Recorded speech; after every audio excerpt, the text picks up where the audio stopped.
What's up and happy mental push up Monday, baby. We here. If this is your first time joining, my name is Andrea Fitzgerald. I'm an author, a speaker, and also a person really obsessed with personal growth and development. So each week we get in the gym and we do our mental push-ups because the most challenging and rewarding work that we will ever do is on ourselves.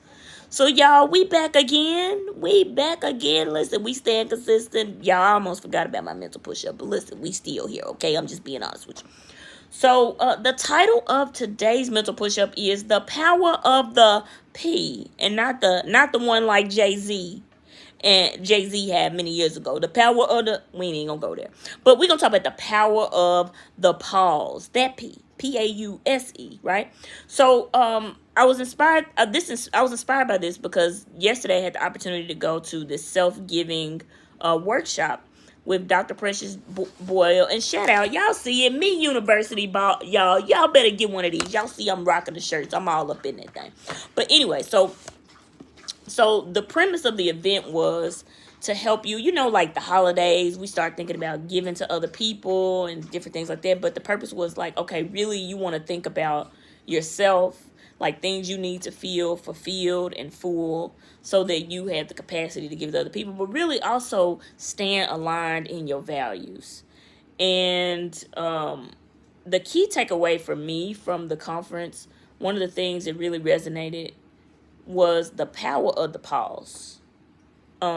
Many times, I don't know about you, but when I get triggered, baby, listen, it's on and popping out here in these streets. You hear me?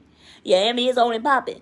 So, but one of the things was like when we can pause and process through things, just period, not even just when we're triggered, we can make better decisions from our true north of what's really true for us. So it was a couple of things that really resonated with me, and I just wanted to share them with you all.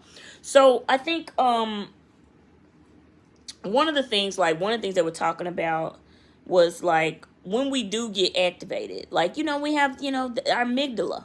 It's a part of our brain, and literally it's almost like our reptilian brain. Like it goes back to like a lot of times it really ain't got nothing to do with other people. It's just like stuff that we've experienced and it feels familiar, and we may have a reaction. Like sometimes you'd be like, oh, why did that bother me? Oh my gosh, I gave that a level 10. That was like a level 1. Why did I give that level 10? A lot of times it's because our triggers, we go into the back part of our brain, and when we in the back part of our brain, we're not making conscious decisions.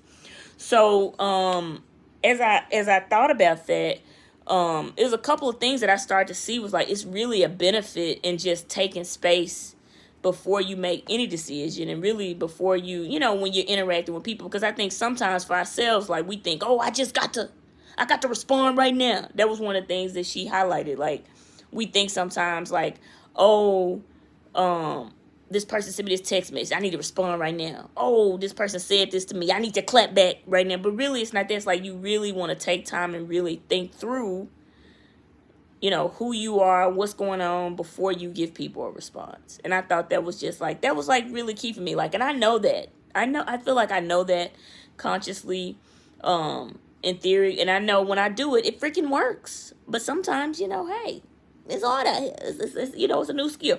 But anyway, so I just want to share with you a couple of benefits that I saw from the power in pausing. So one of the things was, for me, was it gives us an opportunity to explore our innermost truth. I think that I talked about recently how I have been, holding space for my feelings, and especially the uncomfortable ones. But it really allows us to tap into what's really going on. Like, okay, why am I feeling this? What's going on here? Some of the tools that I use for that, Precious has this trigger chain, and you literally go through like how you feel. Is this an unspoken rule? Is this a reinforced characteristic? Is there what's really going on here? But it really helps you get down to the root of what's going on, but also like, what can I learn from this? Like, what is going on for me? Another tool I use to kind of explore is what I call a nester, and I think I've talked about this before in previous mental push-ups. Is like, what's my number? Like, meaning how triggered am I? With 0 being I'm completely out the 10, I'm all in. 0, I'm completely open, and 10, I'm not.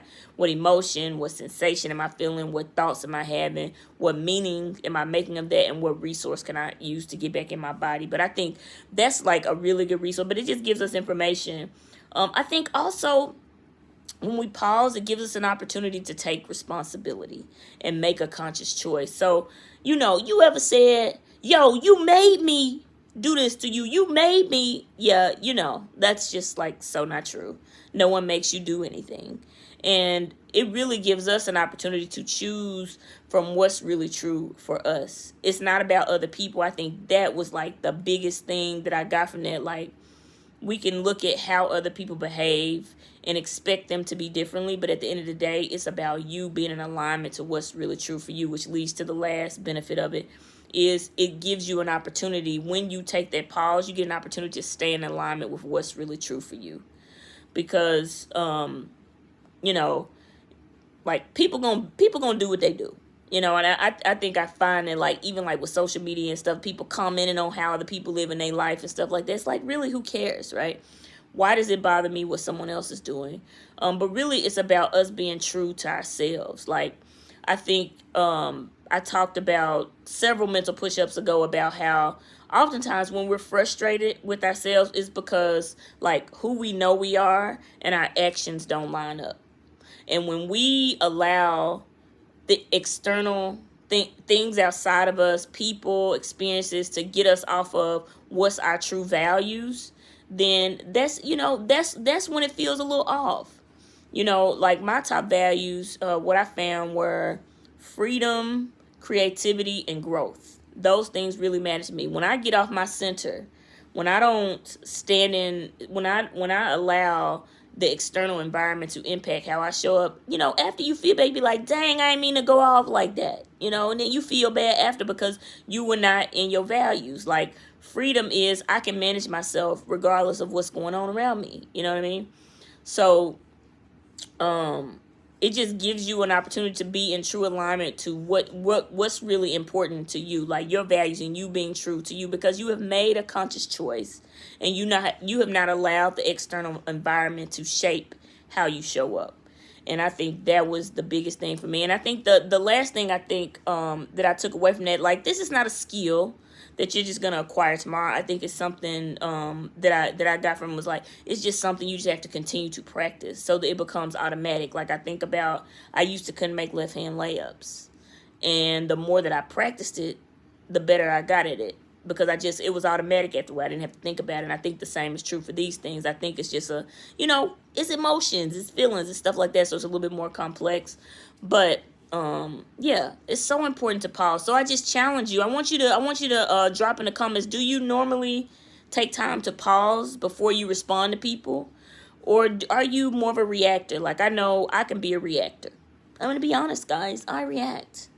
So I'm challenging myself here to grow in pausing, because it really helps me make better decisions, and I want to challenge you to do the same thing. So thank y'all for tuning in to Mental Push-Ups as we continue to grow and evolve here. I appreciate y'all, but thank y'all so much for tuning in. Get out there this week and do those mental push-ups. And as you enter this week, I want you to keep that rookie state of mind. And what's that, Fitz? I want you to remember the level up is in the losses. Problems are a privilege. And yes, you might be new to this, but I know you're true to this. I believe in each one of you. So get out there this week. Let's do those mental push-ups. And I'm out.